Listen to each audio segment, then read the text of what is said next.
If we are able to change Prime Minister's questions and to make it a more genuine exercise in asking questions and answering questions, no one would be more delighted than me. Jeremy Corbyn. Thank you. Thank you, Mr. Speaker. Mr. Speaker, if the Prime Minister cannot answer now on tax credits and the devastation that is doing...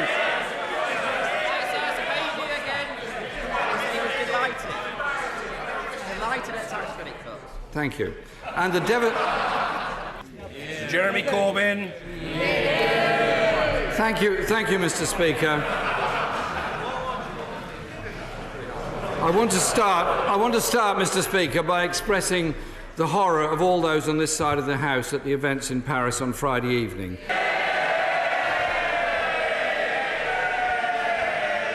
Thank you, Mr. Speaker. I concur with the Prime Minister's remarks concerning Remembrance Sunday and Remembrance Weekend. Thank you, Mr. Speaker. The late Denise Marshall, who was Chief Executive of the domestic violence charity Eves. I have a question from a taxpayer, actually. And his name is John, and he says, at a time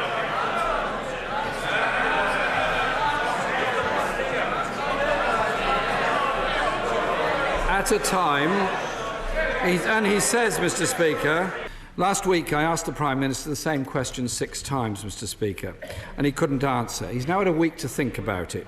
I want to ask him one more time.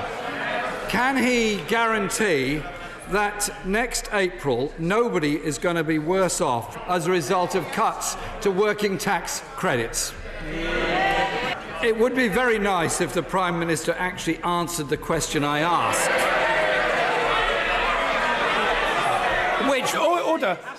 Order.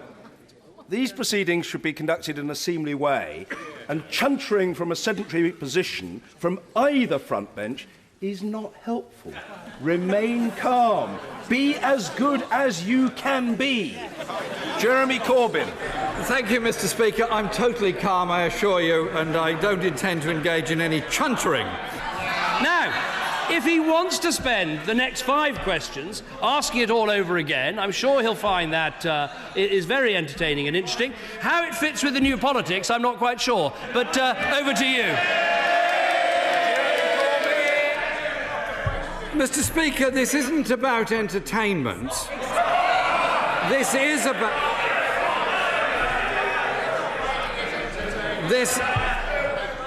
This is not funny for people who are desperately worried about what's going to happen next April. If the Prime Minister won't listen to the questions I put, won't listen to the questions that are put by the public... Thank you, Mr. Speaker. Surely that is the whole point of our Parliament, that we're able to put questions to those in authority. And so... I have a question from... I have a question from Kieran, a veteran of the First Gulf War. Mr. Speaker, the Prime Minister hasn't answered on Leeds, he hasn't answered on Cumbria, he hasn't answered on the warning from Professor Mellors.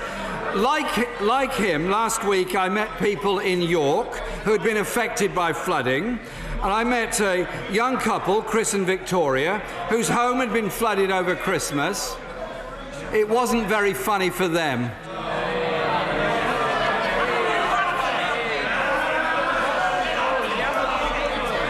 Why was it that the insufficient pump capacity of the Foss barrier, again alerted to in 2013 by a government report, was not dealt with and those pumps were not upgraded? Thus people were flooded in York and their possessions and homes severely damaged. Those people want answers from all of us, and in particular from the Prime Minister.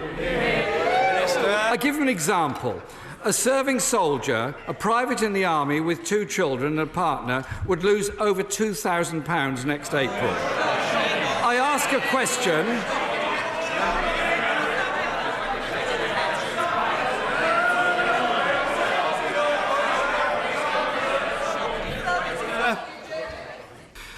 Kelly writes, I'm a single mum to a disabled child.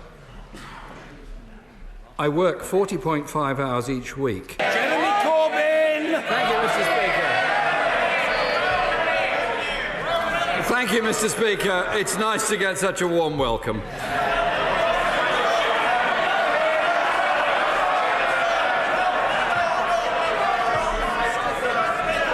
If you will allow me for one moment.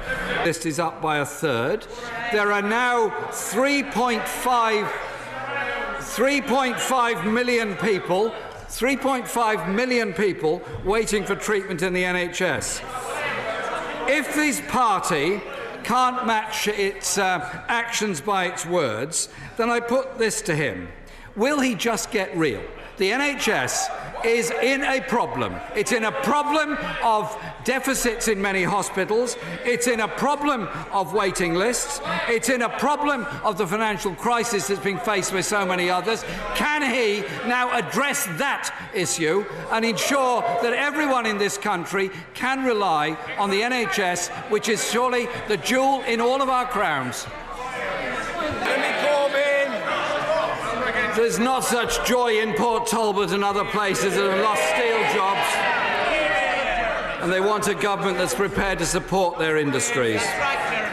The Prime Minister has form here concerning student maintenance grants, because in the Conservative manifesto there was no mention either. Are you done? Let me very gently say to the dedicated Prime Minister's Parliamentary Private Secretary.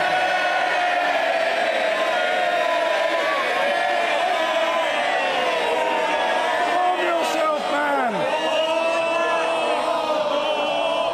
Auditioning to be a statesman doesn't include chuntering from a sedentary position, man. Jeremy Corbyn.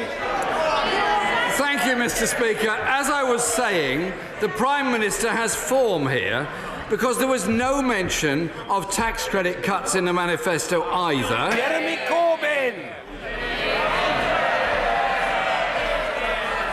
Thank you very much, Mr. Speaker. This week, the Prime Minister rather belatedly acknowledged there's a housing crisis in Britain. Than in 13 years of a Labour government. Jeremy Corbyn!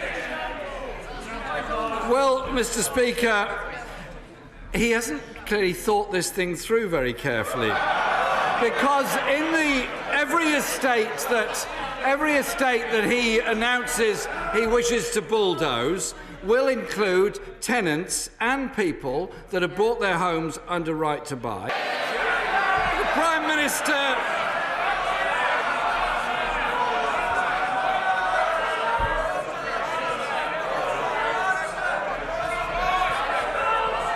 when the noise disappeared. Order. The Leader of the Opposition will be heard. Jeremy Corbyn. I thank the Conservative backbenchers for their deep concern for the housing crisis in this country. It is noted.